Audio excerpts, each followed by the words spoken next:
अपराध की दुनिया में ऐसे मामलों की भी कमी नहीं होती जो इंसानी रिश्तों के ताने बाने में उलझे होते हैं। कहीं रिश्तों में धोखा होता है तो कहीं रिश्तों का खून कर दिया जाता है। कई बार इस तरह के मामले इतने पेचीदा होते हैं कि पुलिस को भी उन्हें सुलझाने के लिए कड़ी मशक्कत करनी पड़ती है।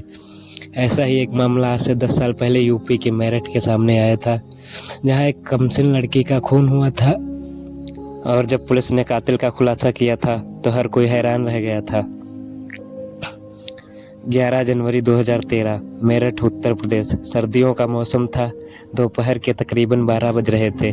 मेरठ के नौचंदी पुलिस थाने में रोज की तरह काम चल रहा था। कुछ फरियाद अपनी फरियाद लेकर थाने में मौजूद थे।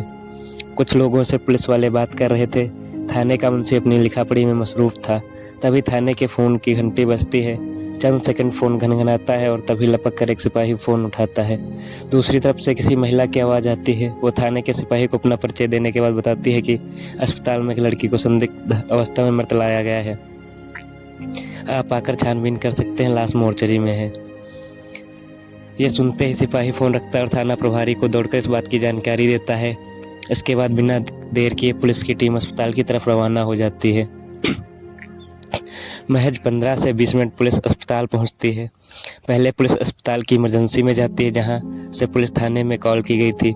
फिर पुलिस की टीम मोर्चरी पहुंचती है, जहां पुलिस के सामने थे एक लड़की की लाश, जिसकी उम्र करीब 23 साल थी। लड़की का नाम प्रीति थी। वो मेरठ के शास्त्री नगर की रहने वाली थी। पुलिस सबसे पहले लाश का मुआयना करने वाले डॉक्टरों से बात करती है। अस्पताल में उस वक्त ड्यूटी पर तैनात डॉक्टर पुलिस को बताते हैं कि ऐसा लग रहा है कि लड़की का कत्ल उसका मुंह दबाकर किया गया है। बाकी पूरी जानकारी पोस्टमार्टम के बाद ही मिलेगी। पुलिस वाले भी लाश को अच्छी तरह से देखते हैं और पंचनामे के कार्रवाई के फौरन बाद लाश को पोस्टमार्टम के लिए भिजवा देते हैं। जांच के लिए प्रीति के घर जाती है पुलिस। इसके बाद पुलिस लड़की के बारे में और जानकारी जुटाती है। छानबीन शुरू करते ही पुलिस को पता चलता है कि उसकी लाश उसी के घर के बाथरूम में मिली थी। उसका सिर एक पानी से भरे प्लास्टिक टब में डूबा हुआ था। ये जानकारी मिलने के बाद पुलिस की टीम 23 साल की प्रीति के घर पहुंचती है। वहां मीडिया वाले भी पुलिस के पीछे पीछे आ जाते हैं। वहां पुलिस को पता चलता है कि प्रीति एमकॉम की छात्रा थी, साथ ही वो यूपीएससी की तैयारी भी कर रही थी। सबसे पहले नेहा ने देखी थी प्रीति की लाश। इसके बाद पुलिस पता करती है कि लाश को सबसे पहले किसने देखा था, तो पता चलता है कि लाश सबसे पहले प्रीति की बहन नेहा ने देखी थी। इसके बाद उसने प्रीति के दोस्त साकिब को फ़ोन किया था। तब तक घर में केवल प्रीति की माँ और बहन नेहा मौजूद थी। साकिब फ़ोन पर नेहा की कॉल आने के बाद उनके घर पहुंचा था। फिर उन लोगों ने लाश को अस्पताल पहुंचाया था। बेटी की मौत को पिता ने बताया था हादसा। पुलिस ने शास्त्री नगर में मौजूद उनके घर में पिता भीम सिंह मिलते हैं। भीम सिंह ओएनजीसी में इंजीनियर थे।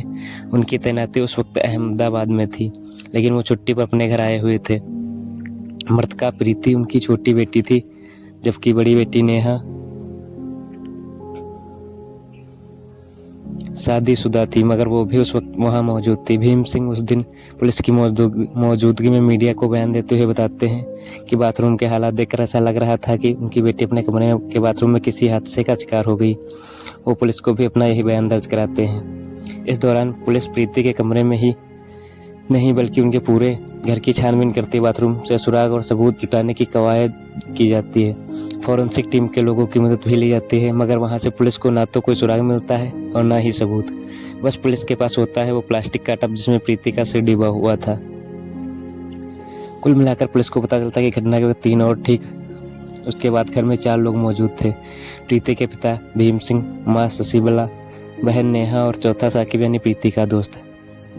छानबीन और पूछताछ में पुलिस को यह भी पता चलता है कि प्रीति का दोस्त साकिब पहले कभी प्रीति की बहन नेहा का दोस्त हुआ करता था, लेकिन नेहा की शादी हो जाने के बाद उसकी दोस्ती प्रीति से हो गई थी। साकिब का उनके घर आना जाना भी था। प्रीति की माँ और बहन ने किया था बड़ा खुलासा। इस दौरान पुलिस देखती है कि प्रीति की माँ शशिबला और बहन नेहा का रो रो कर बुरा हाल है। पुलिस जब उनसे पूछताछ करती है तो वो पुलिस के सामने ऐसा खुलासा करते हैं कि पुलिस हैरान रह जाती है। शशिबला पुलिस को बताती है कि उनकी बेटी का कातिल और कोई नहीं बल्कि उसका बाप है। शशिबला पुलिस को कहती है कि भीम सिंह को कभी बेटी नहीं चाहिए थी, उसे केवल बेटे की चाहत थी। वो बेटियों को नापसंद करता था। इल्जाम था कि वो पहले भी बेटियों को मारने की कोशिश कर चुका था। नेहा भी अपनी मां के बयान से सहमति जताती है। नेहा भी पुलिस को ऐसा ही बयान देती है। वो कहती है कि उसके पिता भीम सिंह ने ही उसकी बहन का कत्ल किया है। मौत से पहले उसने प्रीति के चीखने की आवाज़ें भी सुनी थी, तभी उसके कमरे में गई थी जहाँ सारा सामान बिखरा हुआ था। प्रीति बाथरूम में गिरी पड़ी थी, उसका सिर प्लास्टिक के टब में था। अब पुलिस साकिब से पूछताछ करती है। साकिब पुलिस को बताता है कि वारदात के वक्त वो वहाँ मौजूद नहीं था।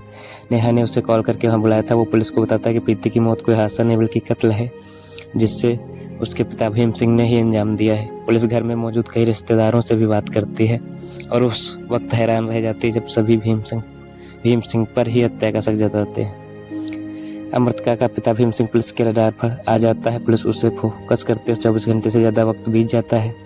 इसी दौरान पुलिस को प्रीति की पोस्टमार्टम रिपोर्ट भी मिल जाती है। रिपोर्ट के मुताबिक दम घुट जाना प्रीति की मौत का कारण होता है। अब पुलिस को एक बार फिर पूरी तैयारी और नए सवालों के साथ प्रीति के पिता भीम सिंह से पूछताछ शुरू करती है। पहले तो पुलिस के सामने पुरानी हादसे वाली बात दोहराता है, लेकिन जब पुलिस सख्ती करती है तो उसकी जुबान पर सच आ जाता है। वो पुलिस को जो कहानी सुनाता है उससे सुनकर सब हैरान रह जाते हैं। अपने बयान में वो बताता है कि उसने पहले प्रीति का सिर बेड में दे मारा, जिससे वो बेहोश हो गई। फिर उसका मुंह दबा दिया। इसके बाद वो उसे चीख कर बाथरूम में ले गया और वहाँ पानी से भरे प्लास्टिक जब में प्रीति को उसे डुबो दिया ताकि ये कोई हादसा लगे। अपना गुनाह कबूल करने के बाद भीम सिंह का कोई अफसोस नहीं था। 14 जनवरी 2013 को हुआ था केस का खुलासा। इसके बाद पुलिस ने तमाम पहलुओं और भीम सिंह के बयान की तस्दीक की और फिर 14 जनवरी 2013 को इस मामले का खुलासा किया, जिसे जानकर हर कोई हैरान था। आरोपी भीम सिंह को अदालत में पेश किया गया, जहां से उसे जेल भेज दिया गया। इससे पहले पुलिस ने मौका वारदात पर जाकर क्राइम सीन भी रिक्रिएट किया था। उस वक्त इस मामले की जांच की निगरानी मेरठ के तत्कालीन एसपी डीआईजी के सत्यनारायण कर रहे थे। उन्होंने इस हाई प्रोफाइल मर्डर केस का खुलासा करते हुए बताया था कि पुलिस ने वारदात के महज 72 घंटे बाद ही इस सनसनीखेज कत्ल का खुलासा कर दिया। असली का कातिल का खुलासा होने के बाद प्रीति के दोस्त साकिब को पुलिस बाइज्जत छोड़ दिया जाता है।